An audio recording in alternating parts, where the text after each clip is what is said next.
guys. In true Halloween spirit, it's time for a ghost story.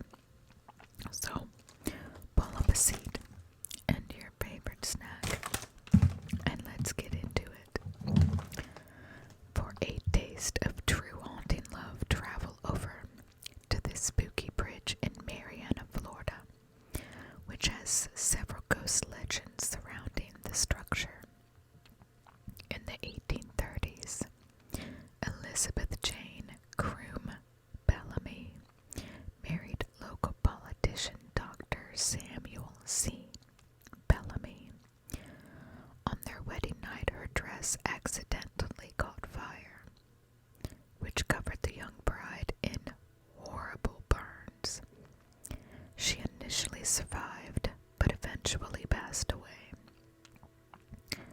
Elizabeth was buried along the banks of the Chippewa River, and it was said that her love for her husband was so strong she couldn't rest.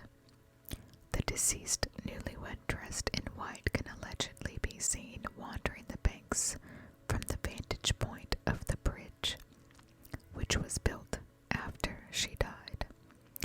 It's said that she appears on fire, either walking through the swamps or diving straight into the river, as if to douse the flames, or somberly walking alongside the river. Very interesting. Let's do another one. This one's the ghost of Deer Island in Biloxi, Mississippi. So back on May 20th, 1922, Anthony Ragusan, aka Mr. Tony, relayed this tale in a column in the Sun Herald. He writes that in the early 1800s, two fishermen spent the night at Deer Island off Biloxi's coast. They heard noises that they ignored until it became impossible to do so. When they went to see what was causing the ruckus, they claimed they found a headless skeleton that ran after the pair. They immediately made a beeline for their boat and got off the island immediately. It's said that the bony frame belongs to a pirate who had his head chopped off by his captain, and his body was left behind as a ghastly guard to watch over buried treasure. And of course, nobody wants to go back and find the treasure because, yeah. Wow. Final story.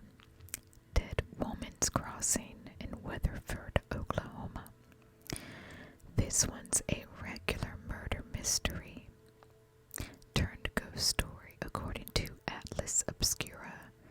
In the early 1900s in Weatherford, Oklahoma, Katie DeWitt James left her home with her baby after she filed for divorce from her husband.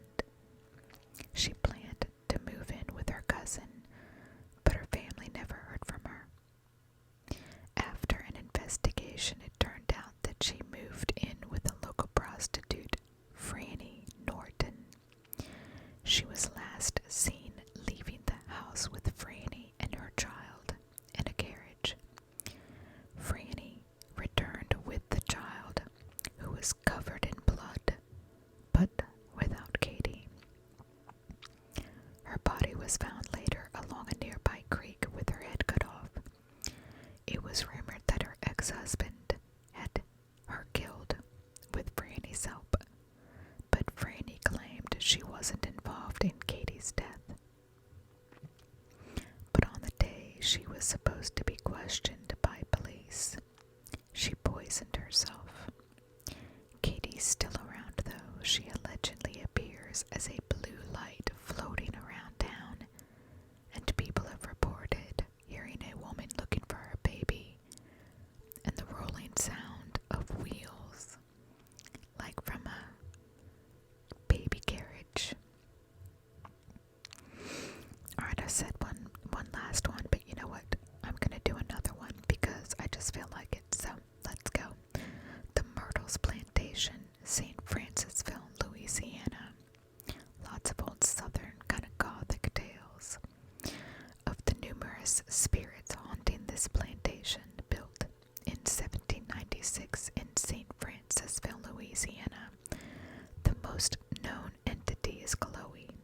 According to the official website, it said that the plantation owner, Clark Woodruff, carried on an affair with an enslaved person, Chloe, which he ended abruptly. She began to eavesdrop on his conversation, and he caught her. As punishment, he cut her ear off. She then